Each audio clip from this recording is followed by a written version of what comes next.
Welcome back to my YouTube channel. आज हम cover करने वाले हैं about the British judiciary. Britain में जुडिशरी कैसी है, उसके क्या फीचर्स है, that is what we are going to cover today. सबसे पहले हम उसका इंट्रोडक्शन देखते हैं कि ब्रिटिश जुडिशरी क्या है, क्या सब चीजें हैं, उसके बाद हम उसके फीचर्स डिस्कस करेंगे। Without wasting any more time, let's get into that.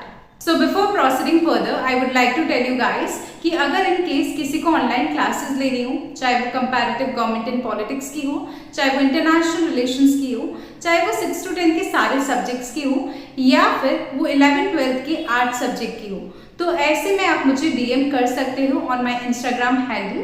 मैंने मेरी जो इंस्टा ID है वो डिस्क्रिप्शन बॉक्स में दे रखी है, so you can contact me there. Okay, as I told you, हम सबसे पहले इंट्रोडक्शन कवर करेंगे, आफ्टर दैट हम फीचर्स कवर करेंगे ब्रिटिश जुडिशरी के। As you already know that judiciary is one of the organs of the government. मैंने ये चीज आपको बहुत बार बता रखी है कि जो गवर्नमेंट होती है उसके 3 ऑर्गन्स होते हैं। First is legislature, second is executive and the third one is judiciary. Legislature का काम होता है लॉज बनाने का, एग्जीक्यूटिव का काम होता है लॉज को इम्प्लीमेंट करने का, दैट मीन्स लागू करने का, एंड जुडिशरी का काम होता है उन लॉज पे चेक रखने का कि कोई उन लॉज को वायलेट तो नहीं कर रहा है, तोड़ तो नहीं रहा है। तो वो फंक्शन जो होता है वो जुडिशरी का होता है। ठीक है, ये जो मैं बार बार रिपीट करती हूँ ये केवल उन लोगों के लिए जिनको मे भी आइडिया ना हो, या फिर जो मेरी वीडियोस फर्स्ट टाइम देख रहे हैं उन लोगों के लिए। ओके, अगर हम ब्रिटिश जुडिशरी की बात करें तो प्रेजेंट डे पे जो ऑर्गेनाइजेशन है इंग्लिश कोर्ट्स का, वो रिलेटिवली मॉडर्न है। मतलब अब तो बहुत मॉडर्न हो गया।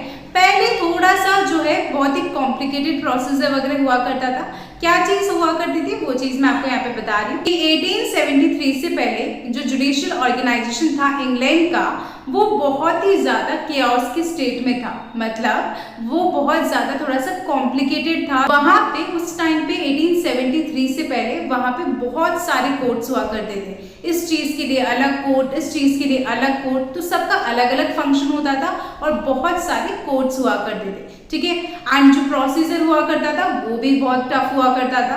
ठीक है, तो जो 1873 का एक्ट था उसने यहाँ पर क्या करा, इन सब चीजों को बहुत ही सिस्टमेटाइज कर दिया। मतलब हर एक चीज सिस्टमेटिक तरीके से होने लग गई, एंड यहाँ पे कोर्ट्स को रिकॉग्नाइज करा गया, एंड उसके अलावा जो जुडिशियल प्रोसीजर था उसे थोड़ा सा सिंप्लीफाई करा गया। इतना कॉम्प्लिकेट नहीं रखा गया जितना पहले था। अब उस जुडिशियल प्रोसीजर को जो है सिंप्लीफाई कर दिया गया आफ्टर द एक्ट ऑफ 1873। तो बेसिकली हम इंट्रोडक्शन में हमने ये देखा कि अगर हम इंग्लिश कोर्ट्स का काइंड ऑफ ऑर्गेनाइजेशन देखें तो पहले के टाइम पे वो थोड़ा ज़्यादा कॉम्प्लिकेटेड था बिफोर 1873, बट बाद में वो अब कैसा हो गया, थोड़ा मॉडर्न हो गया है, सिस्टमेटाइज्ड हो गया है, सिंप्लीफाइड हो गया है। तो ये सब चीज़ें हमने यहाँ पे बेसिकली इंट्रोडक्शन में डिस्कस करी। अब कितना अच्छा है ब्रिटिश जुडिशरी या कितना नहीं है वो हमको इसके फीचर्स से पता चलेगा जब हम इसके फीचर्स को डिस्कस करेंगे। Let's talk about the features of British judicial system now.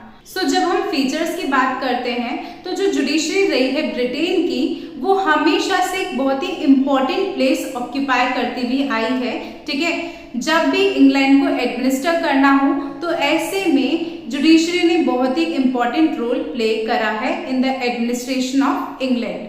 ठीक है, हमेशा से इंग्लिश मैन के लिए जो जुडिशरी रही है वो उनके लिए एज अ प्राइड रही है। मतलब जिसपे वो गर्व कर सकते हैं, जिसपे वो प्राउड कर सकते हैं। तो हमेशा से इंग्लिश जस्टिस जो रहा है वो इंग्लिश मेंस के लिए कैसे रहा है, एज अ प्राइड रहा है, जिसपे वो गर्व कर सकते हैं। ठीक है, एंड ऐसा क्यों रहा है, because of the features and the qualities of British judiciary. अब वो फीचर्स या वो क्वालिटीज क्या है वो चीज अब हम वन बाय वन डिस्कस करते हैं।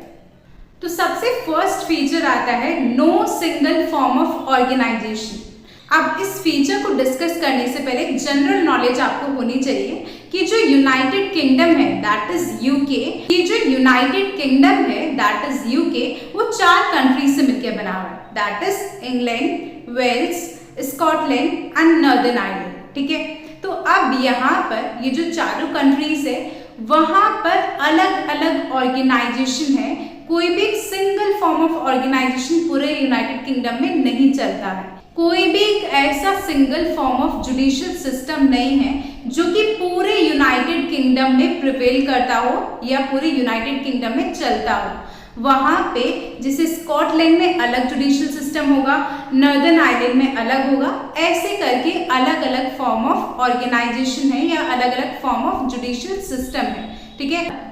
तो वहां पर एक अरेंजमेंट ऑफ कोर्ट्स तो है इंग्लैंड के लिए एंड वेल्स के लिए, दूसरा जो है वो है स्कॉटलैंड के लिए, एंड जो तीसरा है वो है नॉर्दर्न आयरलैंड के लिए।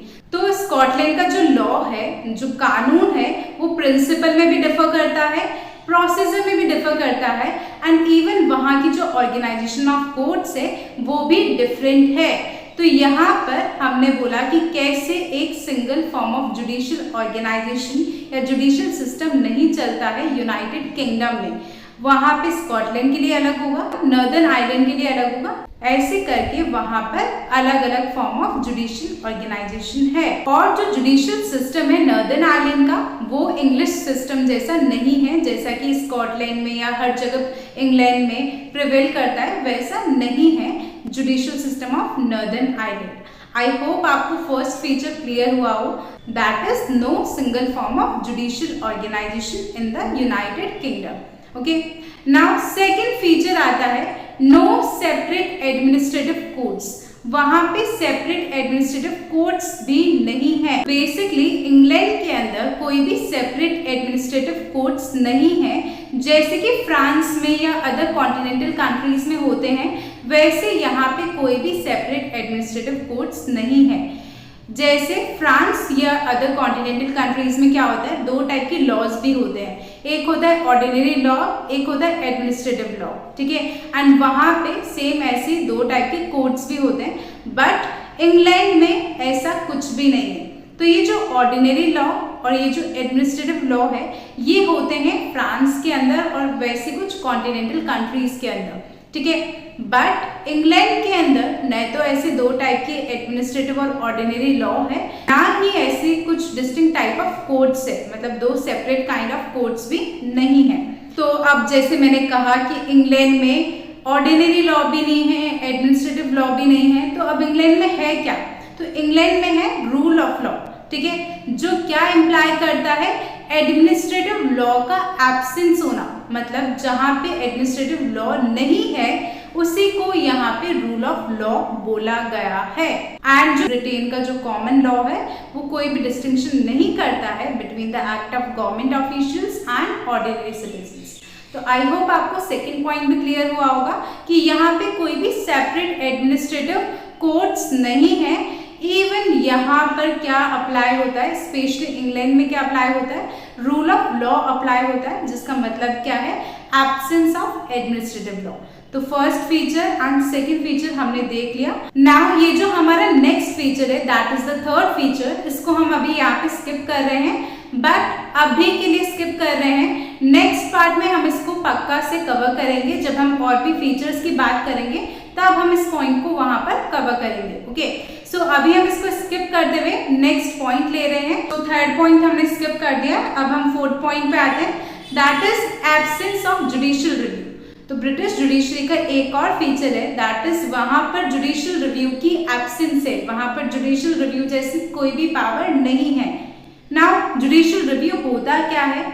तो जुडिशियल रिव्यू में जुडिशरी के पास एक सुप्रीम पावर होती है कि अगर उससे कोई लॉ सही नहीं लग रहा है तो वो उस लॉ को रिव्यू कर सकता है या उसे नल एंड वॉइड डिक्लेयर कर सकता है।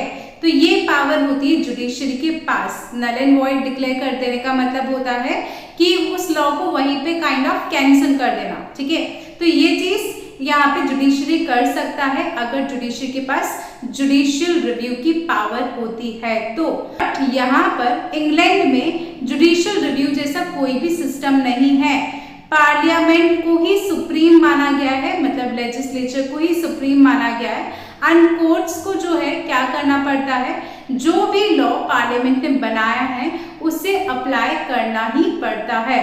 They have to apply whatever law has been made by the parliament। जो भी लॉ पार्लियामेंट ने बनाया है उन्हें वो लॉ अप्लाई करना ही होगा। दे हैव नो ऑप्शन, ठीक है। वो उस लॉ को कैंसिल नहीं कर सकते हैं या वापस रिव्यू नहीं कर सकते हैं।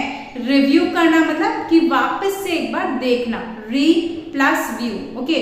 सो जुडिशियल रिव्यू मतलब बेसिकली क्या हुआ कि अगर पार्लियामेंट ने कोई लॉ बनाया है तो जुडिशरी लॉ को रिव्यू कर सकती है, वापस से देख सकती है। अगर उसे कुछ समझ में नहीं आए तो वापस पार्लियामेंट के पास भेज भी सकती है या फिर वहीं पे उसे नल एंड वॉइड भी डिक्लेयर कर सकती है, मतलब वहीं पे उस लॉ को कैंसिल भी कर सकती है। बट ऐसी कोई पावर इंग्लैंड में नहीं है, वहां पर एब्सेंस है जुडिशियल रिव्यू का, मतलब वहां पे जुडिशरी के पास ये पावर नहीं है, ठीक है।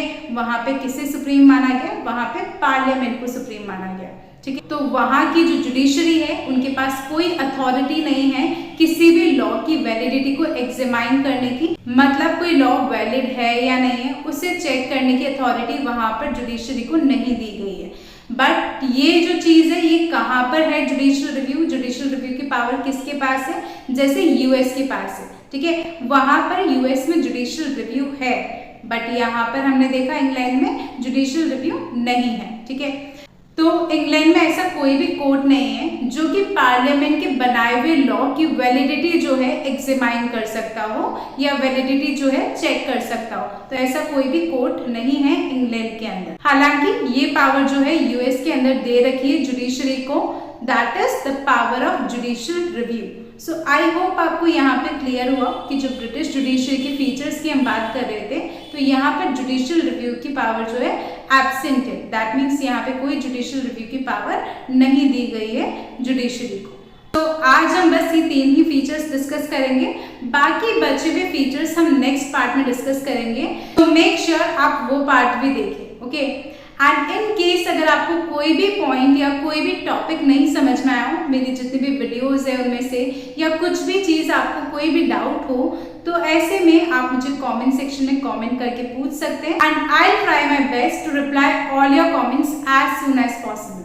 एंड वन मोर थिंग, मैं आपके लिए वीडियोस तभी ला पाऊंगी जब मेरे को पता चलेगा दैट ये जो वीडियोस है मेरी वो आपके लिए यूजफुल रह रही है या हेल्पफुल रह रही है। तो प्लीज़ मुझे बताइए कमेंट सेक्शन में कमेंट करके कि आपके लिए वीडियोस हेल्पफुल रह भी रही है या नहीं रह रही है। एंड इन केस अगर आप इन वीडियोस में कोई इम्प्रूवमेंट चाहते हो तो प्लीज़ वो भी बताइए, या क्या चीज़ मुझे कंटिन्यू रखनी चाहिए, चीज़ आपको समझ में आ रही है एंड वो चीज़ मेरे को आगे भी कंटिन्यू रखनी चाहिए। तो please do let me know all your valuable feedback. आपके फीडबैक से मुझे पता चलेगा कि मेरे को कैसी और वीडियोस लानी चाहिए या किस किस टॉपिक पे वीडियोस लानी चाहिए, ओके।